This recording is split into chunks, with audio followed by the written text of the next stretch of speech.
caviar. It's good to have caviar, but we had it every damn day. You know? You had too much caviar. And yet, it stirs up envy, fame.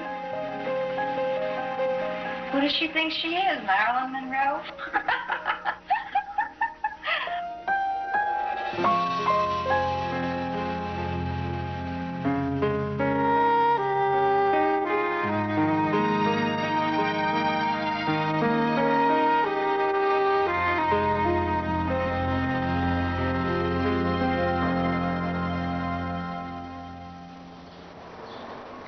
I arrived at Marilyn's house in Brentwood, which is just outside of L.A. I pressed the doorbell. My heart was pounding because I absolutely had no idea what to expect.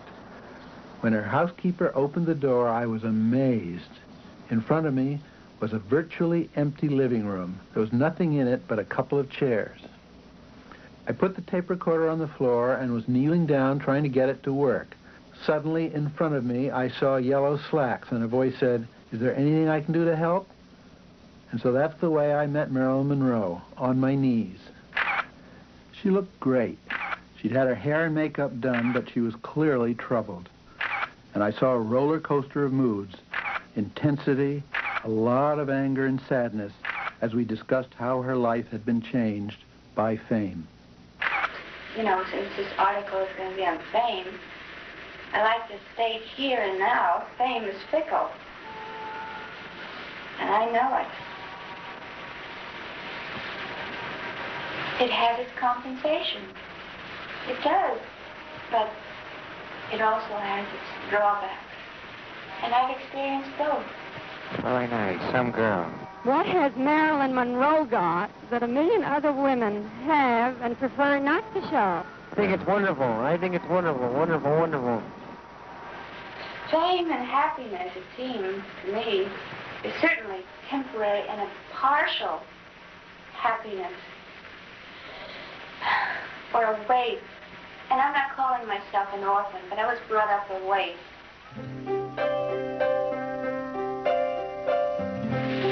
You see, I was brought up, I think, differently than the average American child. Because, no, but the average American child sort of, you know, like to be happy, you know. To be happy, that's it. Gee, happiness wasn't anything I ever took for granted. I loved to play. I didn't like the world around me too much because it was kind of grim.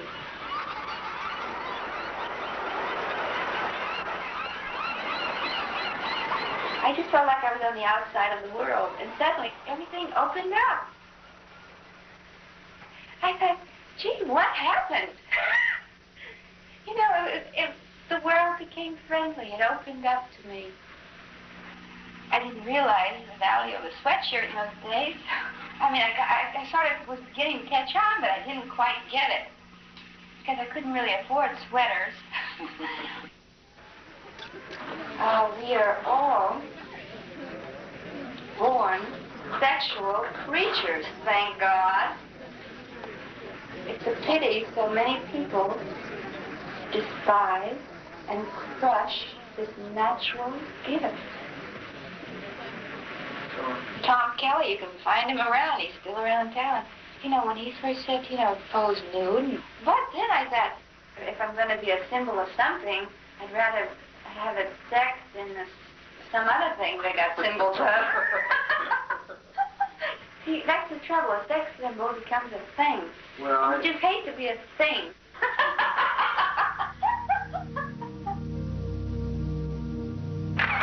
She had that wild laugh, sort of a trademark, but in the interview, it seemed to come out at odd moments, out of place. Marilyn gave her fans the credit for her fame. She felt she never had respect from the Hollywood studios, and only her adoring fans really understood her, and they had made her a star. Talking about them were the only really happy moments of the whole interview. If I am a star, the people made me a star. There was no studio and no person. But the people did. There was a reaction that came in to the studio. I mean, Steinmeier, you can't imagine.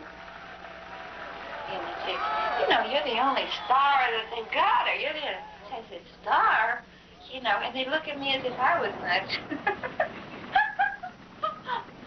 Marilyn, on behalf of Look magazine, I'd like to present to you the Look Achievement Award as the most outstanding feminine newcomer of 1952.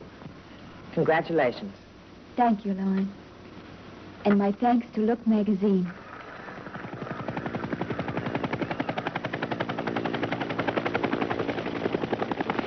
Gee, I never felt I had an effect on people until I guess I was in Korea. I don't think until then, really, because studios that I worked with always said, remember one thing, you're no star. Sometimes people want to see if you're real. They kind of look to you, towards you, for some kind of, something that's, I guess, away from their everyday life. I guess you call that entertainment, huh? And we all lose our charms in the end. We're cut or pear-shaped, these rocks don't lose their shape. Diamonds are a girl's best friend.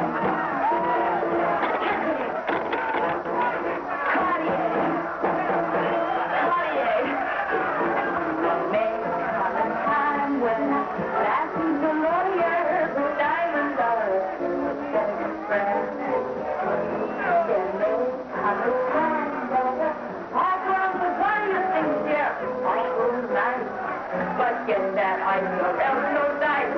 Keep your guy when stocks are high, but beware when they start to descend.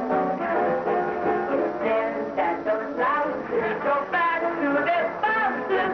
Diamonds are a girl's best friend.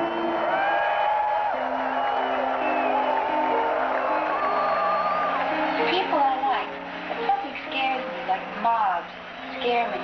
But people, that's something you can trust. Coming out of my apartment in New York, you know, 57th Street, when I come out of the door, they say, Marilyn, hi, how do you feel this morning? You know, to me, it's an honor. At first they whistle because, you know, they think, oh, it's a girl, she's got blonde hair, she's not out of shape. And then it says, my God, it's Marilyn Monroe. And I think that sexuality is only attractive when it's natural and spontaneous. This is where a lot of them miss the boat. You know what I mean?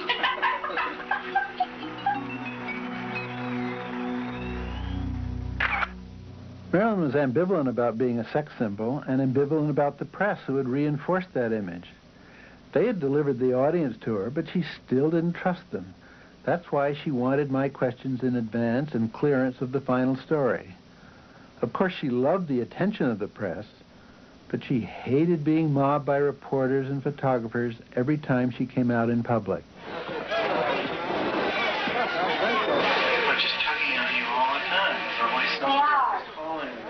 They are, and I don't want to sound paranoid, but they are.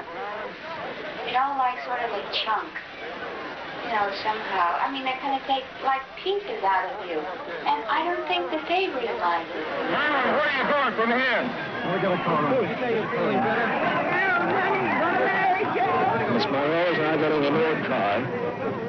Apparently nobody has been seriously hurt or maimed. Or is... This is really wonderful. Suffering as a result of this melee. You know, they're kind of grabbing pieces out of you. And gee, you know, you do want to stay intact. You know, intact, on 2 feet.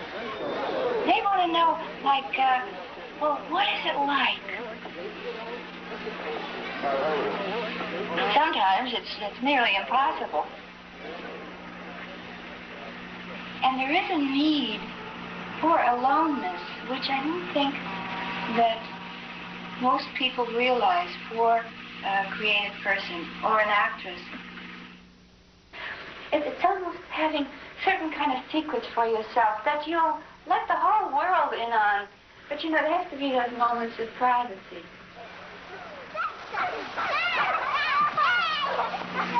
I used to laugh so loud and so gay. I would ask the boys, I said, can I ride your bicycle now? And they said, sure. And then I'd go zooming as I started to laugh in the wind, you know, riding down the block, laughing, you know.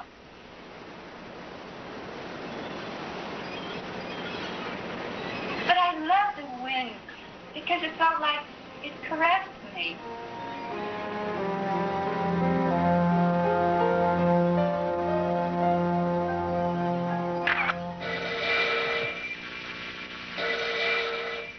Marilyn only got a couple of phone calls during the entire interview, and once when the phone rang, Marilyn told her housekeeper, "If it's an Italian, tell him I'm not here." I believed she was referring to Joe DiMaggio. Marilyn had 3 marriages, but all were failures. She didn't even want me to mention her first marriage at age 16 to a sailor. Well, I have to explain to you, I was never used to being happy. So that wasn't something I was sort of counting on.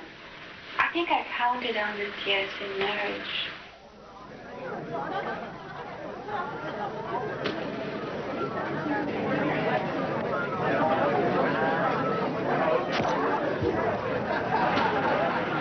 When I was very young, and I used to love to play house. And you could pretend, you could say, hey, what about if you were such and such, and if I were such and such, and they'd say, oh, yeah. And it was like, you know, you could make your own boundaries. Joe didn't come along with you, huh? No. Did he see you off in Hollywood last night? Oh, yes. Do you expect to return with him to the World Series? I wish I could, but I'll be finishing this picture when the World Series, yes. I've never seen the World Series, and I would love to, but we just can't seem to fit the schedule together.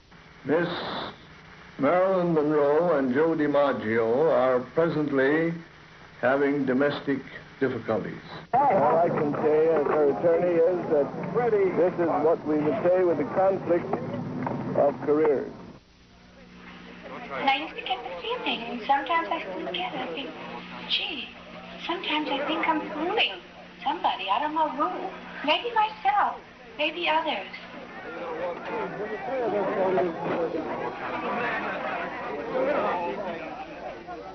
Mr. Miller, why did you file an application for a passport? I wanted to go to England. For what reason? You guess. We'd like you to I wanted to be with the woman who is going to be my wife. You mean Marilyn Monroe? That's correct. When are you planning to have some children? Well, I'm not married yet, dear.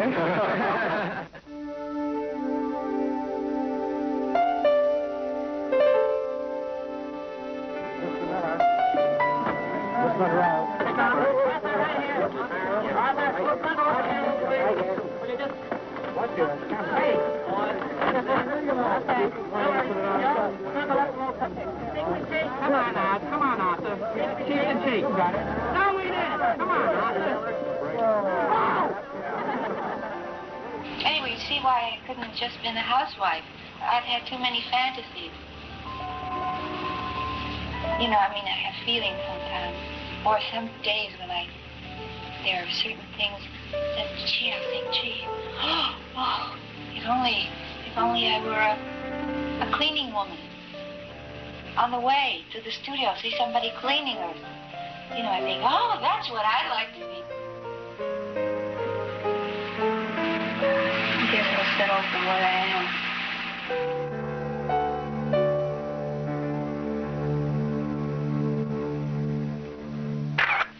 Say, would you like a drink? No. Oh, come on, have a little. Late in the interview, Marilyn began drinking champagne, and the more she drank, the more angry and defensive she became. She spilled out all the hurt over her treatment by Hollywood during 15 years in the movies. To me, she was like a record stuck in a groove. She felt they had never treated her like a star. Her anger really flashed when I asked her, very innocently I thought, how she cranked herself up for her acting role. you know, the business of you cranking yourself up to appear before the camera is part of what you're doing. I don't crank anything. You know, I'm not a Model T. Yeah, I don't crank. I don't know, but I think it's kind of disrespectful to kind of refer to it that way. We are not machines, no matter how much they want to say we are not. I want to be an artist, an actress with integrity. When I'm older, then I'll play other kinds of parts.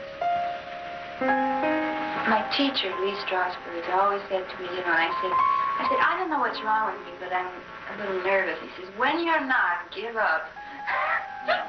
Because nervousness indicates sensitivity. I guess I think we just go out there, you know, that's all we do. You know, go out there and do it. But it's a real struggle. I mean, I really have to struggle. You've read there was some actor that once said about me that kissing me was like kissing Hitler. Oh, my God. Well, I think that's, you know, his problem. Gee. And if I really have to do intimate love scenes with an individual who really has these kind of feelings towards me, then my fantasy can come into play. In other words, out with him, in with somebody else. There's somebody else there, not him. He was never there. I think, in fact, the public would be quite disillusioned the way the industry treats its stars.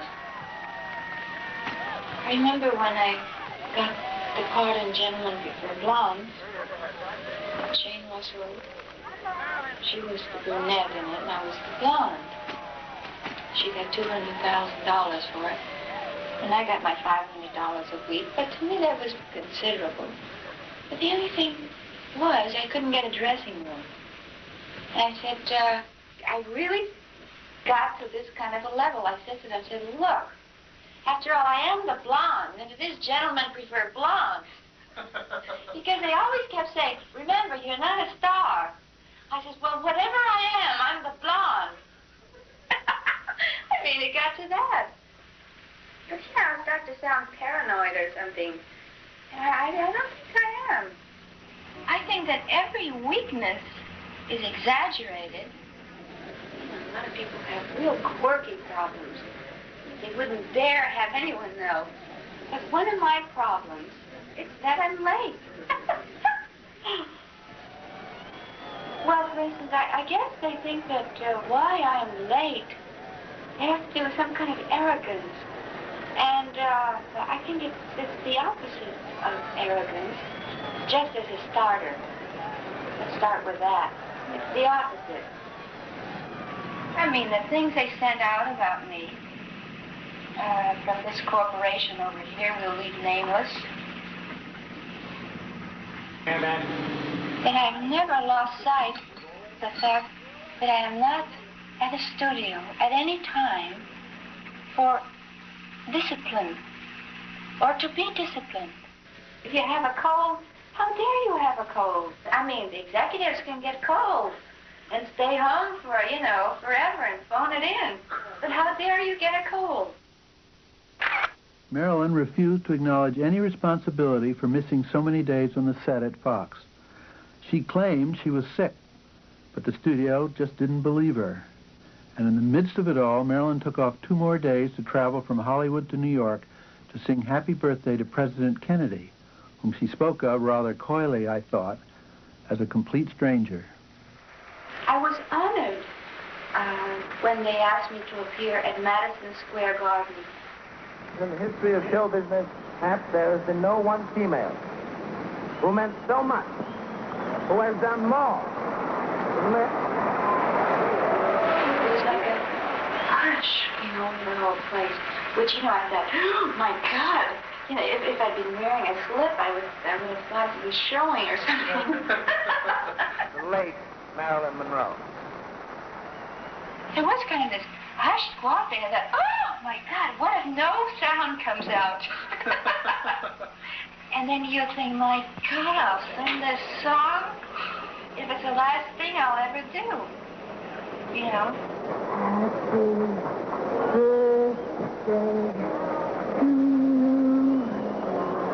Happy birthday to you. Happy birthday, Mr. President. Happy birthday to you.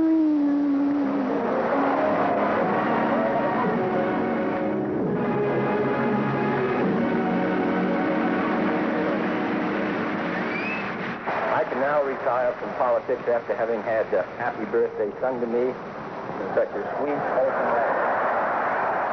Did you meet Kennedy? Afterwards, they had some kind of a reception, because I never did see the food. But maybe that was in another part of the place. And I had met the Attorney General briefly, so it was good to see a, smiling, friendly face. Less than 3 weeks later, Marilyn was fired from Something's Gotta Give. To Fox, Madison Square Garden was the last straw. She had been absent 21 of 33 shooting days, and to them, she was obviously unstable and falling apart. Marilyn was exhausted. She had drunk a full bottle of champagne, and she had barely eaten anything. And she continued to paint herself as the victim. Fame is also a burden. An industry, I don't think, should behave like, let's say, a mother whose child maybe has, let's just say the worst is run out in front of a car. So what do they do to the child? But instead of clasping the child to them, they start beating up on the child. They feel that it gives them some kind of a privilege to walk up to you and say anything to you. So at least it's something that, let's say, I experienced. So it's not just that, okay, fame will go by. So long, I've had you, fame. If it goes by, I told you it was fickle. I don't know if this is going to come off on tape, but I know what I mean. It's just great. Well, I hope we got something here. But please don't make me look like a joke.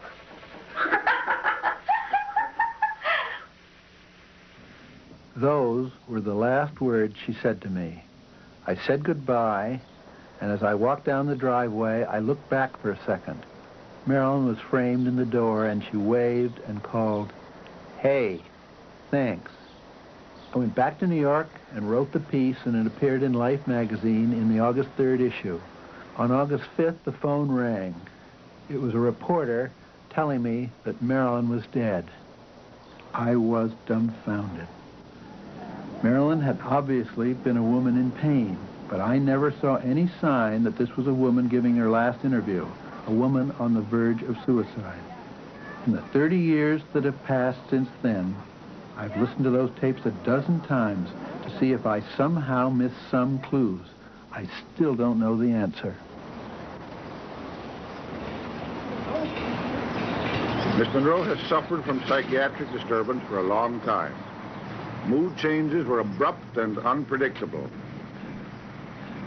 In our investigation, we have learned that Miss Monroe had often expressed wishes to give up, to withdraw, and even to die.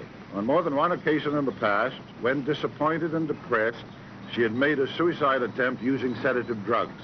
On the basis of all the information obtained, it is our opinion that the case is a probable suicide. Marilyn Monroe, Hollywood's most flamboyant blonde since Jean Harlow, went to her tomb in a plain dress today, following simple funeral services attended by only a handful of friends and relatives. Marilyn's body was dressed in a plain green dress of a light shade, which she obtained in Florence, Italy.